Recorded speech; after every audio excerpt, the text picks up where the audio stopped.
Hello recruitment lovelies, let's talk about a subject which may be an important consideration for you this year, and it's all about growth.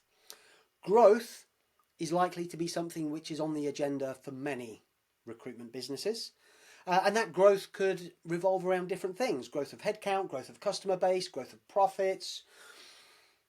Essentially it means something getting bigger, right? Growth. So if you have the intention to grow your business, one of the areas where growth can influence growth in multiple places is growing the number of people that you employ.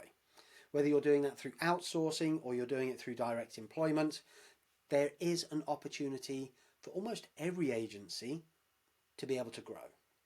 And when I look at agencies and the journey that they go on from a growth perspective, I've worked with recruitment business owners in the very early phases of their business. So I've been engaged to work as a consultant with recruitment owners to help them to be able to build sales strategies, go-to-market processes for recruiters who've started their own business in week one. And I've worked with the recruitment agency owners who have maturer, more established businesses that are like 30 years old plus, helping them to be able to create the right growth strategy so that they can create an event, so that they can move away from the business, and everywhere in between, right? I think the largest agency that I've worked with had 3,500 consultants, all the way down to a solo polo, trading as an independent recruiter, almost pseudo freelance, right? You may have a plan as to what you want your business to look like in the future. And if you have a plan as to what you want your business to look like in the future, then what you do today starts to create the roadmap and the foundation stones to be able to build it. Typically, I see sticking points for recruitment agencies in their growth phases that are directly linked to the number of heads that they've got. And it is so consistent how often I talk to business owners who've arrived at one of those sticking points, and they tell me, my challenge is I'm just trying to grow, but I just don't seem to be able to break this number. I don't seem to be able to get past this level. And I need some help to work out what it is. So if I share with you those typical numbers, and I share with you a little bit of insight as to what the root cause is for getting stuck at those points, it may help you to start to think about not just your own growth aspirations, but the plans that you put in place to help you to be able to get there, particularly if your growth plan involves breaking one of those tipping points. So in order of growth, the first tipping point exists at growing to 2. So when you are one person, it can sometimes be a challenge to get to 2. Like the sole trader who has perhaps not quite enough confidence to go out and employ somebody because they don't feel that they have the consistency of work, the cash pot, the confidence to be able to make a commitment to somebody to join them because they want to be a good employer. And they know that they need to have some kind of sustainability to their business to actually make it a business rather than being a freelance recruiter. And sometimes those sole traders, they talk to themselves about it a lot, but they keep putting it off. They want to wait until they get to a certain stage where they have X amount of money or Y number of clients or Z events have taken place in their business. And I've met people who are at that phase who've been promising themselves that they will get to 2 or to 3 people for more than 2 years, and they've yet to make it happen. At some point, you just have to bite the bullet and make that decision and employ somebody. And when you employ that person, make sure that you've got a clear roadmap in your head as to what do I need them to be able to contribute in what timescales to start to create the value of being 2, rather than feeling as though I'm now losing part of myself and I've gone from being a 1-person business to a 0.5 person business because half of me is now being spent working with somebody who isn't contributing anything, and now I'm 50% of my own productivity, and I've gone backwards even though I've grown. So breaking 1, as simple as it sounds, can be a challenge for some. The next number, which is the challenge, is number 5. And there is debate about this percentage I'm going to share. The percentage that I rock with, that I believe to be a fair indication as to the marketplace, because I think it's true, is that 85% of recruitment agencies in this country, the United Kingdom, employ less than 5 people. So that means it could be a principal and 4. Headcount is less than 5, including the owner. And so many agencies get to that point of being 5 and then struggle to get to 6, 7, 8, 9. And sometimes they get past 5 and they get a 6th and a 7th and an 8th. But then they're going backwards again because they're now losing people. So their rate of hiring is kind of in line with their rate of attrition or turnover. So they kind of get stuck at this 5 point. And I can remember vividly having a meeting with a business owner 8 or 9 years ago who told me, I've been running my agency, Jeremy, for 4 years. We never really seem to be able to get very much further in terms of growth past 5 or 6 people. And we know that the marketplace will accommodate it. I know that we've got the right desks and the technology and everything to support it. I just don't know why we're not getting there. And I'm delighted to say that business owner now has 60 people, 60 sales heads in his business. And he worked out that he was stuck at that tipping point and needed to be able to find someone who could help him to identify the right answers. So those businesses, and some businesses, I have to say, if you're listening and you're like, oh, I'm 4 people and I don't want to be 5, and don't start to say it's because I can't get there. If I wanted to, I could. I totally believe you, and fair dues to you. If you are running a business and you are making everything that you want from it with 4 people, crack on. Like, there is a headache, right? Just on the inverse, people, I'm now going into a bit of a rant. On the inverse, I know people who have 20-person recruitment agencies who make less profit measured in pounds than people who employ 3 people. So there is a vanity metric in terms of headcount. Profit is the sanity thing, right? Imagine having that headache of employing 20 people to then make less profit than somebody who has 3 people. And we'll get to why that becomes a problem. But anyway, the tipping point of 4 or 5 heads, the thing that holds people back who desire to grow beyond to 7 to 8 to 9 to 10, it's actually the quality of management, not leadership. Like, a leader is able to inspire people to follow because they've got this vision. It's the quality of management. It's how they actually go about ensuring that the standards are being upheld without it all being linked to watch what I do, follow me. Or finding themselves in the centre of the business as the principal consultant, then surrounded by 4 hungry birds who they're then feeding with jobs. And they've created a 360 consultant environment where actually everyone works as a delivery consultant because they're put on the pedestal as being the business developer. So that it is management.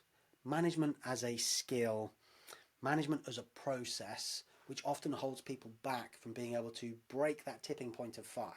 Once you get past that, we're then motoring and we can get to 15. Once we get to somewhere in the region of 12 to 15, we hit another tipping point. Because this is the moment where a good manager is at capacity and they now need to have a team of team leaders, at least 1, if not 2 team leaders, to now look after the group. So the growth of that business is now linked to the quality of people who are appointed as team leaders and their ability to be able to do exactly that. To demonstrate by behaviour what it takes to be successful, to be a leader, whilst also being mindful of the need to be managing the team to make sure that everyone is doing the right things at the right time to the right standards. And there are plenty of people in recruitment who are happy to become a team leader for the pay rise, but don't really step up to the plate when it comes to either the leadership or the management. And because of that, it is that first line of management, the team leaders reporting to the business owner, that becomes the blocker. And until that business owner starts to improve the quality of those team leaders through meaningful coaching for the team leaders, through meaningful management of team leaders, by creating a set of standards for a team leader rather than expecting them to have the same standards as a consultant, growth is inhibited. And once we get that right, once we start to get those team leaders doing the right things to the right standards, once the team leaders have a set of measures in place that are metrics or KPIs or standards that are designed for a team leader and not a consultant, we can then grow further because we can bring in more team leaders. And when we bring in more team leaders, we're then on the journey to getting to 30. But once we get to 30, we hit another tipping point. And that tipping point starts to cause challenges because we now need 2 tiers of managers. We probably need managers. So we have a business owner who has direct reports who are managers, who in turn have team leaders with clusters of consultants or delivery consultants reporting into them.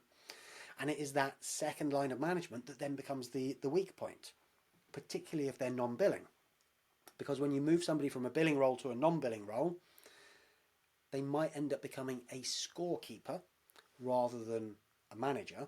They might get overly involved in the day-to-day mechanics of what's happening at desks and being very operational, and lose sight of all of the strategic things that they need to be focused on to ensure that the business is going in the right direction. So as they evolve to become a non-fee earning manager with a mandate for strategic planning and for ensuring that the organisation is remaining agile for the marketplace that we are today, we're either setting ourselves up to that next phase of growth, or we're starting to hold ourselves back. And then we get that right, so we get to like 25, 30 heads, we get that manager of managers right. We then hit the next tipping point, somewhere in the region of 60 to 70 consultants. Because what happens at 60 to 70 consultants, the organisation is getting obviously larger. It does mean that as it gets larger, there is likely to be more hiring to be able to replace people who are leaving. You know, if you have a 10% churn rate and you employ 10 people, it's 1 person a year. You start to get to 50 and 60, you've now got 5 or 6 people who are leaving every year, and there is an acceptable amount of churn, right? But that now means that you're hiring more frequently to hold a line, which means that potentially a higher percentage of people in your business at any one time would be deemed as being green or rookie, and therefore that means you need a much stronger set of processes and standards and managers and team leaders who are far more on point with how to be able to ensure that process and standards are being delivered to create more consistency across the organisation. Otherwise you can end up with 50 people with 50 different processes as to how they do each component of their job, which then means that you have a sum of micro businesses together trying to create a single organisation rather than a full organisation that is set up to be able to follow core processes that define the identity of your business, standards which are set, which are managed and run by everybody in the business rather than just appointed to the managers and the leaders, and then managers and leaders who know how to hire and how to be able to develop people so that they follow those processes to the best of their ability. So it kind of starts to create this growth inhibitor that is linked to structure, process, recruitment, and people development. And once you get past that 60 point, I think you're sailing towards 100 to 120. And as we get towards 100 to 120, it's then down to the link between processes created, the adoption of technology and the standards to which that technology is adopted, combined with the tactics that people are using to help to be able to grow their desk to become contributors. And it's once we get to around 100, maybe 75, it starts to creep in, but certainly by the time we get to 100, you can end up with a relatively small component of the team who are contributing a large proportion of the net fee income. And when you look at Price's law, so Price's law says that 50% of the contribution that takes place is likely to come from the square root of total contributors. So that means if you have 100 people who are generating 100 grand a week in revenue, probably more, right? But just to make the maths easy, 100 people generating 100 grand, 50% of that revenue, so 50 grand of it will be coming from 10 people, the square root of 100.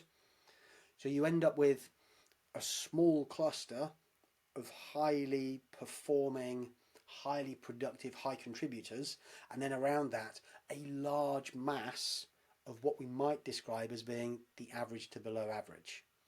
So productivity per head starts to become the most important component, and as productivity per head becomes more and more important, it's then the adoption of process, technology, tactics to start to be able to ensure that we are increasing that productivity. We're starting to outperform Price's Law, so we have a higher percentage of our sales force that is now in total contributing that 50% of the total net fee income, and we have less reliance on 10 people to generate the money that underwrites the employment of what might be 30 of the 90 people who aren't making up the 50% of the revenues that is generated through Price's Law. So there we go, people. I feel that that's 1, 2, 3, 4, 5, 6 potential tipping points. My perceptions as to what root cause it is, and certainly food for thought if you're planning a growth strategy to start to think about what do we need to have in place in terms of infrastructure, systems and process to become the organisation that we want to be. So if we have a desire to reach 120 consultants by the end of next year, we need to have created the right environment and infrastructure and grow into it rather than grow and try and build on the fly those structures and processes as we go. Because if we build it now and we grow into it, we're far more likely to break through those tipping points with a lot more ease. If you've got any questions about the things that I'm describing here, I'd love to hear from you. Comments greatly welcomed, reviews greatly welcomed, and yeah, I'll see you on another episode very soon.